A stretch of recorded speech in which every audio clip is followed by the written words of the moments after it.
Joining us from Air Cargo Shanghai right now is Mike Duggan, Head of Cargo at Oman Air.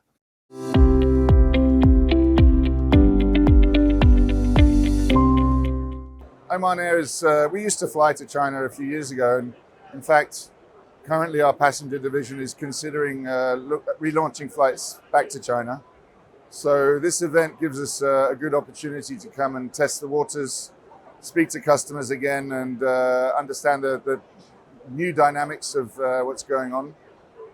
We still already serve the market on an offline basis through gateways in other places that we fly to in Asia. And China is such an engine house of the world's production. So it's a very important dynamic for us, and we'll be pleased to hopefully restart operations here.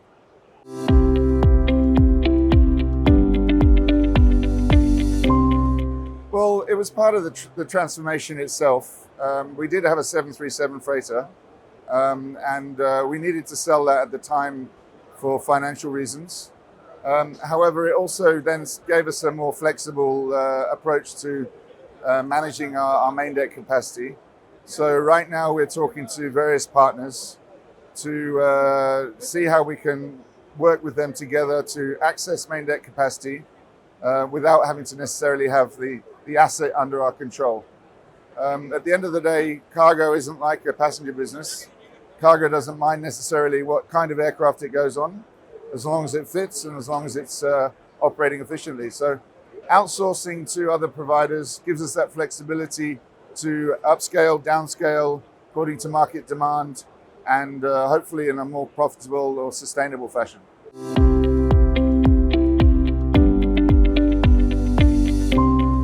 Yeah, well, look, we've always wanted to connect Oman better with UAE.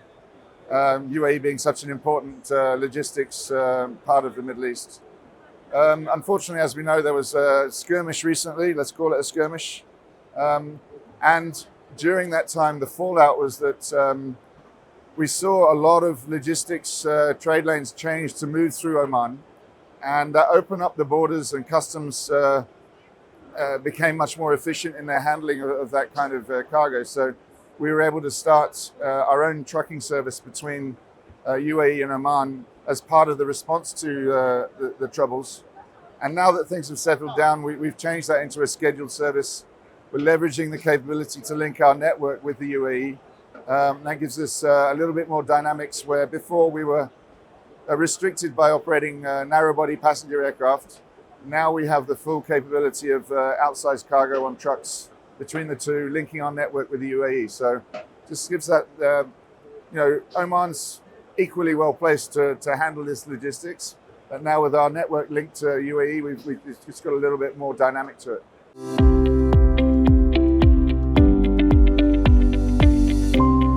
Muscat Airport is very modern. It's had a lot of investment in the last few years. Passenger terminal and cargo terminal operating under capacity, is well designed to cope with a lot more business. So actually it's a very efficient transit point for us. We don't have any delays or any congestion. Cargo is well handled through our warehouse. Of course, that capability in the warehouse means that we have modern cold rooms, storage facilities, ETBs, and very well geared up to deal with all those logistics demands of the high product customers such as pharma and cold perishables, etc. So, we're well geared up, especially with the new trucking service, to be a gateway into the Middle East, and it's something that we're looking at developing. Of course, Oman itself, we also have a lot of requirements for importing fresh produce, perishables, and pharma medical goods. So it works brilliantly to serve our local domestic market as well.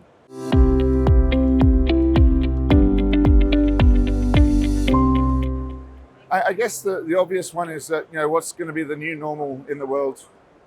After this, the recent troubles, what will happen to trade flows? Will they resume using the Middle East as its functional hub?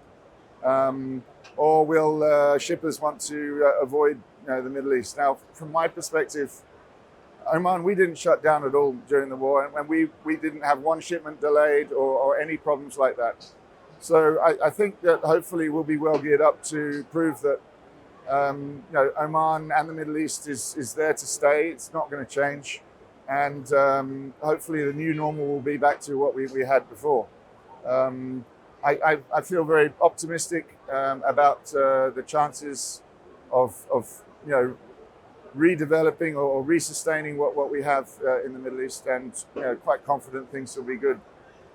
Let's see what happens with the world in terms of the fallout of high fuel prices, inflation. I think we should be fine.